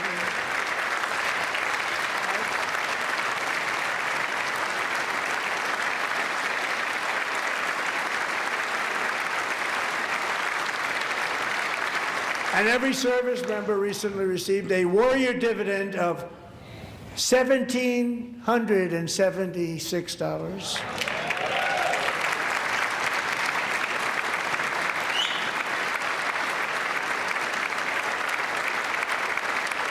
You know, they put it on my desk. We got the money from tariffs and other things, a lot of money we have. We have much more money than people understand. Have to rebuild that program a little bit, but it won't take long. But we got the money, and it was $1,775, and they wanted my approval. And I said, what's the number? $1,775. I said, wait a minute. For $1 more, we can have $1,776. It's going to I said, we're going to figure that. I never asked anybody if we could afford it. $1 more. I said 1776. And I said, that's good. And I'll tell you what, our military, that was 4 months ago, our military, I never see a person in the military that doesn't thank me for it, so we're honored to do it. They deserve it. And we call it 1776. It was great. And we love our military. We love our law enforcement. We love our firemen. You know, the firemen don't get mentioned enough. We love our firemen. We're also...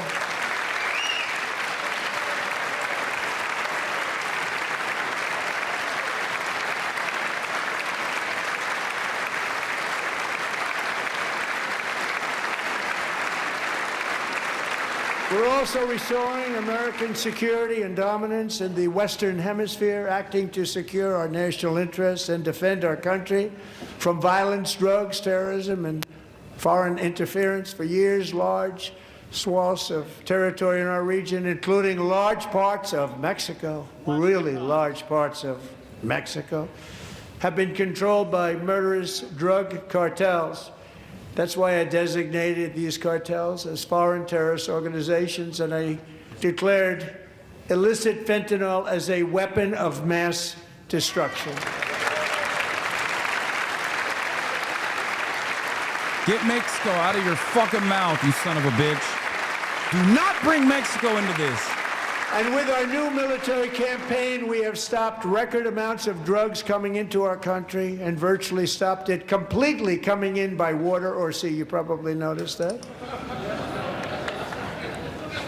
Very seriously damaged their fishing industry also. Nobody wants to go fishing anymore. How is that funny?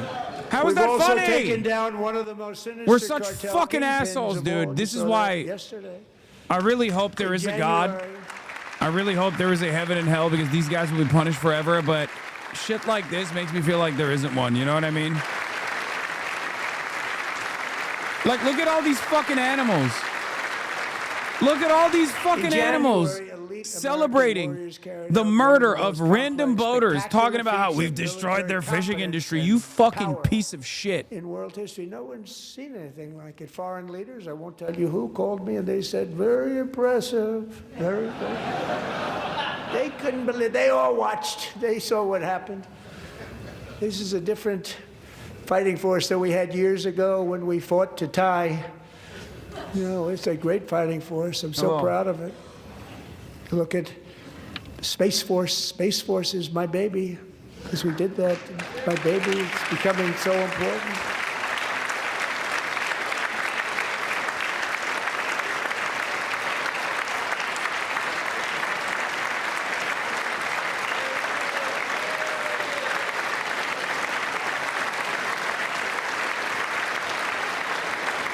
And America's armed forces overwhelmed all defenses and utterly defeated an enemy, good fighters, to end the reign of outlaw dictator Nicolas Maduro and bring him to face American justice.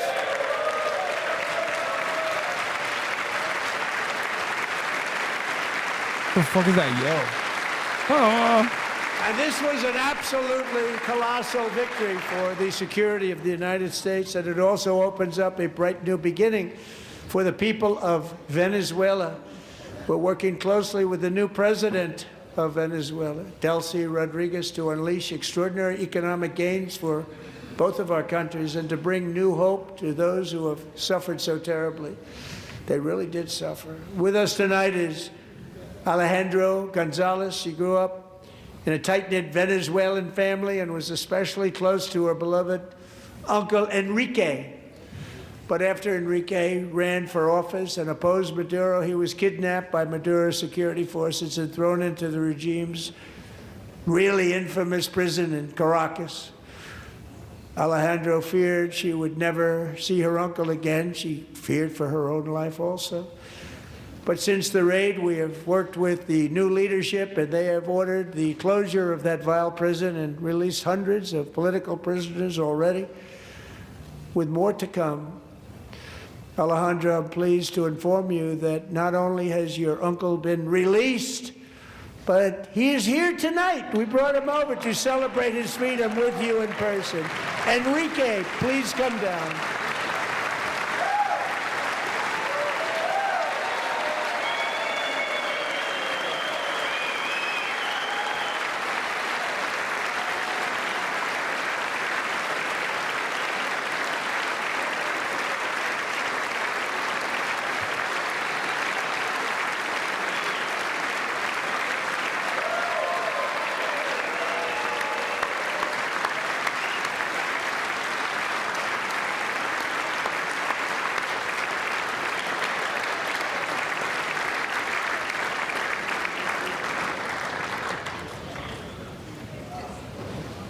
Thank you, Enrique. Have a good time. Nice to have you back, Enrique. There were many heroes on that January raid to capture Maduro, really great heroes. It was very dangerous. They knew we were coming. They were all set. But the deeds of one warrior that night will live forever in the eternal chronicles of military valor. Chief Warrant Officer 5, Eric Slover, planned the mission and was the flight lead in the cockpit of the first helicopter, a big, beautiful, powerful helicopter. It was a massive Chinook carrying, as you can imagine, many, many American warfighters. Wearing the dog tags, his wife Amy. Bro, it's so much more boring that, like, he's a reality TV guy, so the expectation is that he's gonna cook, right? But this shit's boring as fuck. Swiftly upon Maduro's heavily protected military fortress. This was a It's just major ass. military installation, protected by thousands of soldiers and guarded by Russian and Chinese military technology. How did that work out? Not too good. While preparing to land, enemy machine guns fired from every angle, and Eric was hit very badly in the leg and hip, one bullet after another. He absorbed 4 agonizing shots, shredding his leg into numerous pieces. And yet, despite the fact that the use of his legs was vital to successful helicopter flight, legs are the most important part of flying a helicopter. To deliver the many commandos who would capture and detain Maduro was the only thing Eric was thinking about. Then, even as he was gushing blood, which was flowing back down the aisle, helicopter lands at a steep angle. The machine guns stood right in front of him. They were right in front of him, 2 machine gunners who escaped the wrath of the previous planes. Eric maneuvered his helicopter with all of those lives and souls to face the enemy and let his gunners eliminate the threat.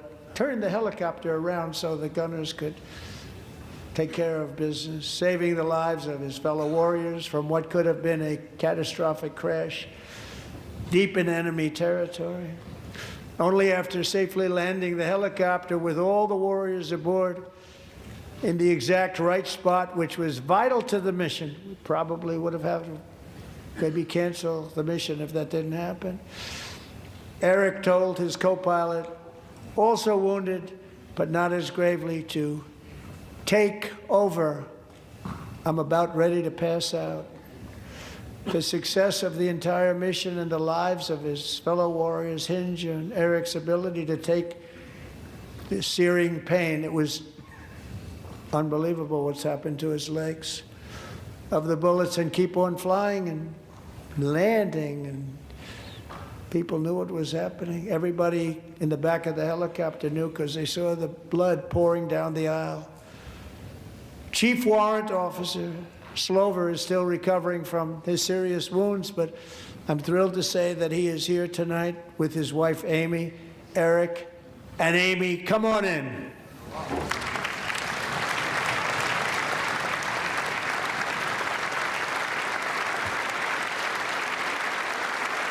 Yeah, I'm still live. The State of the Union's happening.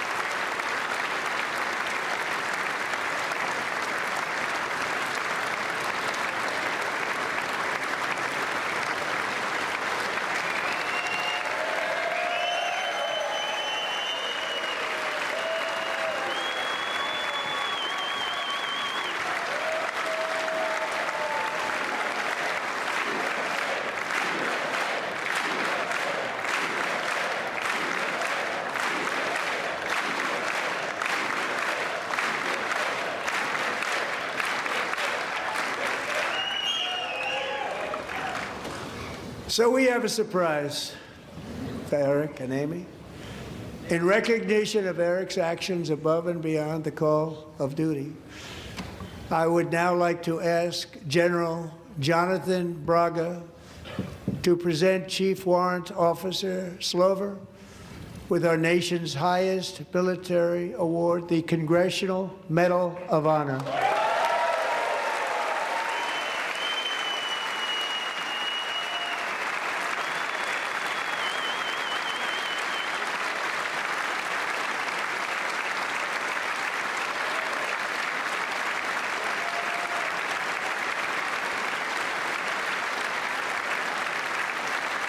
Oh my God, I'm so fucking bored.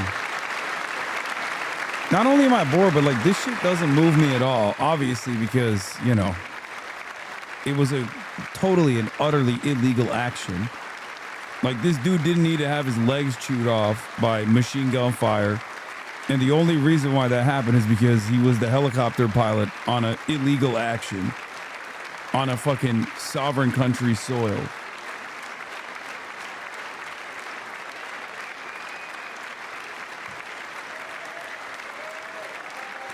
It's Clavicular's dad. El Hassan. Yeah, you're right. Oh no, Donald Trump is using wounded soldiers as a fucking prop. I have to sit here and respect it. Well, thank you very much, Eric. And how dare you, Hassan? Great to get to know you. I met with them and what are you with a lot of saying? their fellow warriors. Like what are you saying? Recently. That like American military members should not be shot at if they're invading a country? What the fuck's wrong with you? World War I, and then they decided to change the name, so we changed it back. Everybody wanted to change back too. Yeah, thank God he was there. Now we can reroute all that oil to Israel. Incredible night of victory. We'll also be receiving Oh, medals fuck. at a private ceremony that will soon be held at the White House, and Eric will be there. Thank you.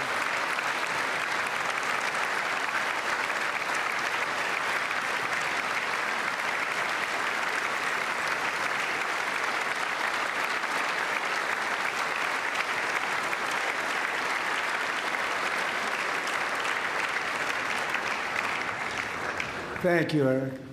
That's a big one. Tonight we've celebrated many truly extraordinary American patriots, but there is one last living legend to honor before we go.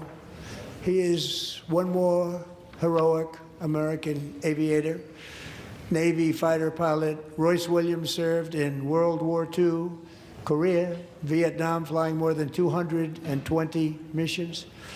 In the skies over Korea in 1952, Royce was in the dogfight of a lifetime, legendary dogfight. Flying through blizzard conditions, his squadron was ambushed by 7 Soviet fighter planes. It was his first aerial combat of the war, and despite being massively outnumbered and outgunned, Royce led the takedown of 4 enemy jets. And what's going to happen when the last, like, 8 World War II veterans pass away? How are we going to farm World War II? 63 bullets to his own The last honorable war America engaged in.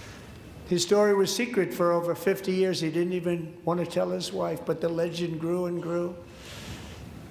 But tonight, at 100 years old, this brave Navy captain is finally getting the recognition. Buddy, World War III, unlimited cheat code. Buddy, we're going to be the Nazis in World War III. I hope you understand that. Just so you know, it won't be an honorable war. Or rather, we won't be on the honorable and the righteous side on that one, okay?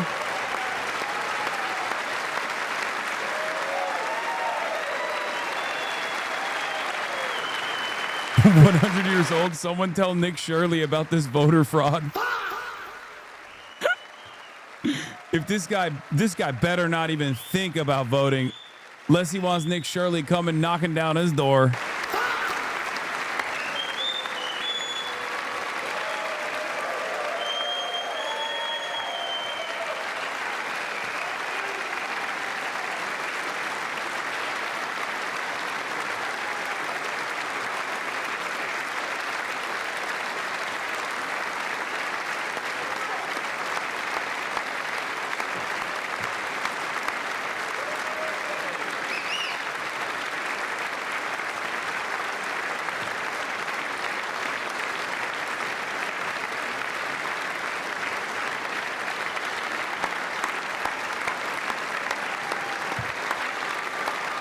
Barron is mogging the shit out of that 100-year-old World War II veteran, by the way. Barron is height mogging the fuck out of this guy. This guy's definitely dropping in the chat rankings, okay? Sorry, no disrespect. He just got fucking frame mogged, son.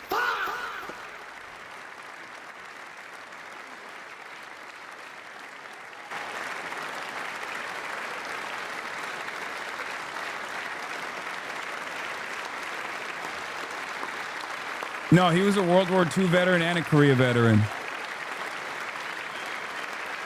So he fought to stop a genocide, then he conducted a genocide. He got both sides of the genocide spectrum.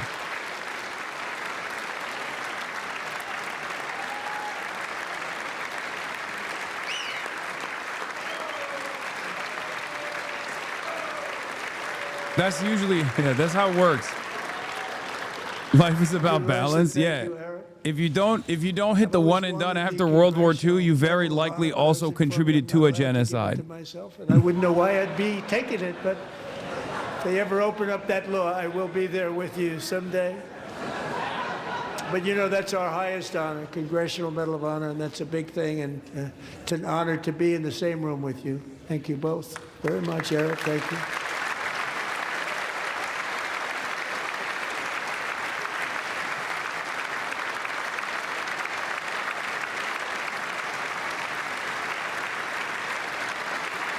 Wrong war, Demi. We stopped the genocide in Korea. Yeah? Thank you.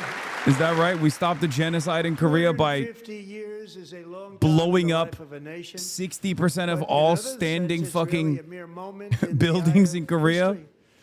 melting Two like gentlemen more who than met 10% at of the the gallery population. This evening took their first breaths 1 century ago, 100 years before that, on July 4th, 1826, the author of the Declaration of Independence, brilliant, Thomas Jefferson, drew his last breath.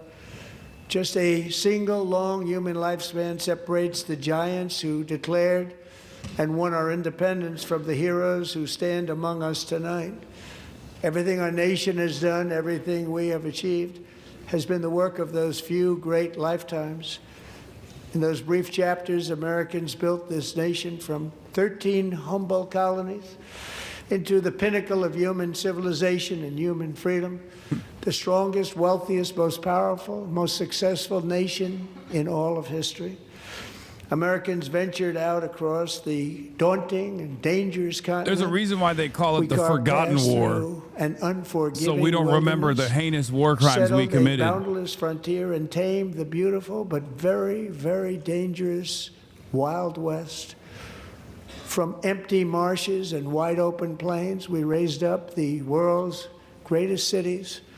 Together, we mastered the world's mightiest industries and shattered history's monstrous tyrannies. And we liberated millions from the chains of fascism, communism, oppression, and terror. Americans lifted humanity into the skies on the wings of aluminum and steel. And then we launched mankind into the stars on rockets powered by sheer American will and unyielding American pride. We wired the globe with our ingenuity. We captivated the planet with American culture. And now we are pioneering the next great American breakthroughs that will change the entire world. All of this and so much more is the enduring legacy, unmatched glory of the hardworking patriots who built and defended this country and who still carry the hopes and freedoms on all of humanity's backs. For years they were forgotten, betrayed, and cast aside. But that great betrayal is over, and they will never be forgotten again. Because when the world needs courage, daring, vision, and inspiration, it is still turning to America. And when God needs a nation to work his miracles, he knows exactly who to ask.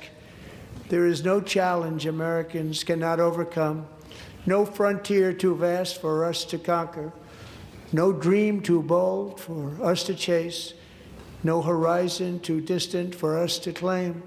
For our destiny is written by the hand of providence, and these first 250 years were just the beginning. From the rugged border towns of Texas to the heartland villages of Michigan, from the sun-kissed shores of Florida to the endless fields of the Dakotas, and from the historic streets of Philadelphia to right here in our nation's capital, Washington, D.C., the golden age of America is upon us. The revolution that began in 1776 has not ended. It still continues because the flame of liberty and independence still burns in the heart of every American patriot. And our future will be bigger, better, brighter, bolder, and more glorious than ever before. Thank you, God bless you, and God bless America. 2 hours. And there we have it. A little Trump under in the 2 State of the hours. Union at 1 hour, 48 minutes. That's a record even for this president. I'm gonna keep it a $1.50. That was under 2 hours. It felt like 2 lifetimes. Okay. And now we get into the good shit. This was the most boring State of the Union. Okay. Even though he tried to beef it up, even though he tried to like pad it up with like reality TV fanfare. There was a poly market bet. Yeah. I'm sure his boys made a good ton. He had a fuck ton of money. This was awful. I mean, it's a lot of lies up and down, total fucking bullshit. The stock market hit more than 50 all-time But highs. now He the said real one of the interesting reasons stuff comes when, you know, Van Jones goes on television and talks about how a presidential Trump was. The Dow hitting 50,000. I can't wait to watch a grown man nut on live television, Van Jones, because Donald Trump is going to strike Iran soon.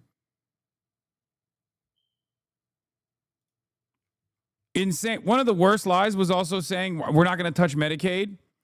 Pretty creepy how tens of millions of Americans just had their health insurance premiums doubled or more last month, and it's totally ignored by the elites, Trump's, Dems, legacy media. Trump smugly bragging about all the money he's throwing in every branch of the bloated military. And on top of that, he said he's not going to touch Medicaid, Medicare, or Social Security when he absolutely did. He molested the fuck. He molested the fuck out of Medicaid and Medicare. He cut the shit out of it with that last tax cut. So, even if it isn't the one that. On that note, let's hear what Jake Tapper and Van Jones has to say. I can't wait to hear Van Jones talk about how sick it is, how he popped a fucking rock hard boner when he heard about Donald Trump saying we're going to do something to Iran. We got to do something about it.